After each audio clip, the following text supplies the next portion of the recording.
दो SHOs जिनके बारे में ये कहा जाता है कि ये अपने अपने इलाकों के अंदर जब जाते थे इलाके का नक्शा बदल के रख देते थे। जुर्म को ख़त्म करने में जी तोड़ मेहनत किया करते थे। बहुत से डकैत, इश्तियारी, बहुत से कातिल जो है वो पकड़े हैं और उनको सज़ा दिलवाई है। पुलिस दोस्त इंसान थे और लोग इन्हें बड़ा पसंद करते थे। इनके अपने सगे भाइयों ने इन्हें कत्ल कर दिया। ये पंजाब पुलिस के अंदर जब तक रहे कभी भी इनकी ज़ात के ऊपर कोई उंगली नहीं उठी। और ये SHO साहब इस टाइम सलाखों के पीछे हैं। वजह सिर्फ इतनी है कि जराइम के अंदर इतने ज्यादा मुलव्वस हो चुके थे, जुल्म करते थे, जबरदस्ती लोगों से जुर्म करवाते थे, ब्लैकमेल करते थे। अस्सलाम वालेकुम, मैं हूं सैयद साइम अली और आप देख रहे हैं लीडर टीवी। आज मैं बात करूंगा पंजाब पुलिस के दो SHOs के बारे में और दो SHOs जिनके बारे में ये कहा जाता है कि ये अपने अपने इलाकों के अंदर जब जाते थे वहां पे इलाके का नक्शा बदल के रख देते थे। फर्क क्या है? दो SHOs की बात करेंगे, एक शबीर गुल साहब और दूसरे राना मुश्ताक अहमद साहब। शबीर गुल साहब के बारे में ये कहा जाता है कि किसी भी इलाके के अंदर जाते थे नक्शा बदल देते थे और राना मुश्ताक साहब के बारे में भी सेम यही बात कही जाती थी। राना मुश्ताक साहब के बारे में ये कहा जाता है कि किसी भी एरिया में जब जाते थे जुर्म को ख़त्म करने में जी तोड़ मेहनत किया करते थे और दिन रात एक कर देते थे, जुल्म के ख़िलाफ़ लड़ते थे।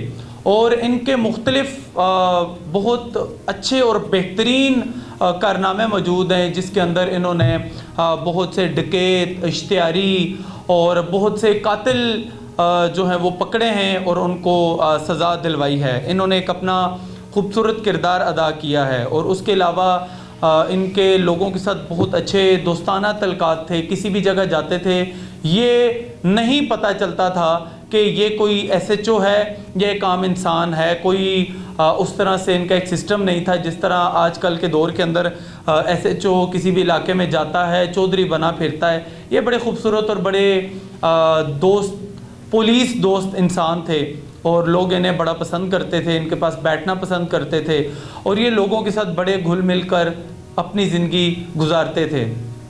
लेकिन अफसोस की बात यह है कि इनके अपने सगे भाइयों ने इन्हें कत्ल कर दिया। वजह सिर्फ इतनी थी कि जायदाद के मामलात में जैसे ही ये रिटायर हुए और इनके भाइयों ने इन्हें कत्ल कर दिया। और दूसरी तरफ शबीर गुल साहब ने अपने इलाके के अंदर चोरी, डकैती, जना, कत्ल, इन तमाम जराइम के अंदर ये उन लोगों को सपोर्ट करते थे, सरपरस्ती करते थे। ये गैंग्स के साथ मिलकर ये काम करते थे। इन्होंने अपने थानों के अलावा समड़ियाल के ये SHO थे। ये इन्होंने SHO के जो अंडर जो एरिया आता है ये उससे बाहर भी जाकर लोगों को नुकसान पहुंचाते थे।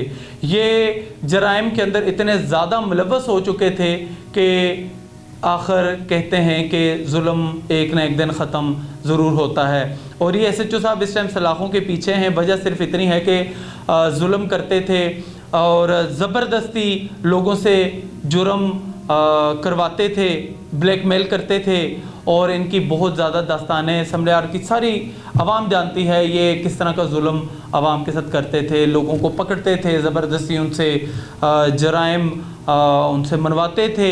इनकी प्राइवेट कस्टडीज़ इन्होंने बनाई हुई थी, प्राइवेट घर इन्होंने लिए हुए थे जहाँ पर ये लड़कों को, लोगों को लेकर जाते थे। बड़ा तशद्दुद करने के बाद उनसे कोई भी जुराइम मनवा लेते थे। दोस्तों, फिरौन ने एक राज किया, आखिर उसका भी इक़्तिदार ख़त्म हुआ और वो भी अपनी एक उस मंजिल की तरफ चल पड़ा जहाँ पर उसे इबरत का निशान समझा जाता है। आज भी वो मिस्र की एक म्यूज़ियम के अंदर पड़ा हुआ है। लोग देखकर इबरत का निशान समझते हैं उस फिरौन को। और शबीर गुल साहब भी एक इबरत का निशान बन चुके हैं। वजह ये होती है कि अल्लाह की लाठी बेआवाज़ होती है, एक न एक वक्त में ये बजती ज़रूर है और ये जब बजती है तो ये अपनी आवाज़ बुलंद करती है। दोस्तों, ये दो SHOs की कहानी आपको सुनाने का सिर्फ मकसद ये है कि पंजाब पुलिस के अंदर हर तरह के लोग हैं, अच्छे लोग भी हैं, बुरे लोग भी हैं। कई लोग पंजाब पुलिस को अच्छी नज़र से देखते हैं, कई लोग पंजाब पुलिस को बुरी नज़र से देखते हैं, कई लोग पंजाब पुलिस को अपना दोस्त मानते हैं और कई लोग पंजाब पुलिस को देखकर डरने लग जाते हैं। वजह सिर्फ इतनी है कि کہا جاتا ہے 5 فنگر آر ناٹ ایکول، تصویر کے 2 رخ ہوتے ہیں، ایک طرف اچھے لوگ بھی ہیں، دوسری طرف برے لوگ بھی ہوتے ہیں، تو پہچاننا ہم سب کا کام ہے۔ جو ہماری پنجاب پولیس کے اندر سینئر لوگ ہیں، جو S P, D S P اور S S P, D P O, I G, یہ وہ تمام لوگ ہیں جن کا کام ہے ان لوگوں کے اوپر کنٹرول اور لگام ڈالنا، تاکہ یہ مشتاق صاحب کی طرح زیادہ تر پولیس والے ہمیں دیکھنے کو ملیں، نہ کہ شبیر گل صاحب جیسے۔ میں سلوٹ پیش کروں گا ڈی پی او صاحب کو، جو سمڑیال کی عوام کی آواز سننے کے بعد انہوں نے نوٹ کیا اور اپنی ٹیم پھیلائی، اپنا جال پھیلایا اور اس کے بعد اس ایس ایچ او کو عبرت کا نشان بنایا۔ دوستو، ماضی کے اندر کئی دلیر جوان پولیس افسر گزر چکے ہیں اور ابھی بھی ہمارے محکموں کے اندر بڑے دلیر اور دبنگ قسم کے پولیس افسران موجود ہیں۔ ایسا نہیں ہے کہ پنجاب پولیس بری ہے، پنجاب پولیس کا امیج بہت اچھا ہے، لیکن کچھ شبیر گل جیسی بھیڑیں ہمارے محکمے کے اندر موجود ہیں، جن کی وجہ سے ہم لوگ ڈرتے ہیں، پریشان رہتے ہیں کہ اگر ہم تھانے میں جائیں گے ان جیسے لوگ ہمیں ٹارچر کریں گے۔ لیکن دوسری طرف مشتاق صاحب جیسے لوگ بھی ہیں، اللہ تعالیٰ ان کو جنت میں جگہ دے۔ مشتاق صاحب بہترین انسان تھے اور میں سلوٹ پیش کروں گا مشتاق صاحب کو۔ یہ پنجاب پولیس کے اندر جب تک رہیں کبھی بھی ان کی ذات کے اوپر کوئی انگلی نہیں اٹھی۔ اپنے میزبان کو اجازت دیجیے، دیکھتے رہیے لیڈر ٹی وی۔ اللہ حافظ۔